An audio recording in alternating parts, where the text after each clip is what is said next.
অন্তত আমরা এই সিদ্ধান্ত উপনীত হতে পারি যে আমরা দুর্নীতি, স্বজনপ্রীতি, টেন্ডারবাজি, মানুষের অধিকার হরণের যত রাজনীতি আছে সেটা আমরা পরিহার করব। সেটা ইসলাম হোক, ইসলামী আন্দোলন, অন্যান্য সংগঠন, আমরা ঐক্যবদ্ধ হয়ে যাই, আমরা ইউনিটি তৈরি করি, সমাজে যাতে জিজ্ঞাসার রাজনীতি না থাকে।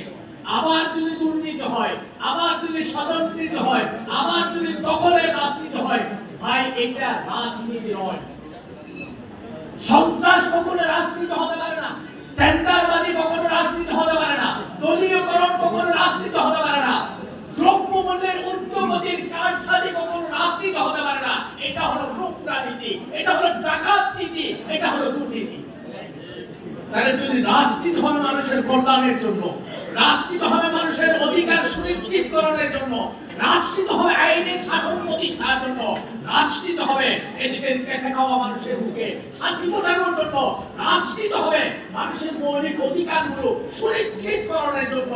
আর এগুলো যদি না হয়ে আধিপত্য বিস্তার, জিজ্ঞাসা, প্রতিহিংসা, দুর্নীতি, কার্যবল, চাঁদাবাজি, এগুলো যদি রাজনীতি হয়, এটা হলো লোকরাজনীতি। এই রাজনৈতিক গুণগত পরিবর্তন না হলে বারবার শক্তি আসবে, বারবার স্বাধীনতার পথ পরিবর্তন হবে, ক্ষমতার পালাবদল হবে, চেয়ার পরিবর্তন হবে, দলের পরিবর্তন হবে, কিন্তু মানুষের ভাগ্যের পরিবর্তন হবে না, দেশ সমৃদ্ধ হবে না। এই জন্য ইসলামী আন্দোলন সবাইকে নিয়ে কাজ করতে যাচ্ছে। আমরা আপনাদের সহযোগিতা চাই। ইসলামী আন্দোলন রাজনৈতিক গুণগত পরিবর্তন করে একটি সমৃদ্ধ বাংলাদেশ চাই। এই উদাহরণ জানিয়ে আমার বক্তব্য শেষ করছি।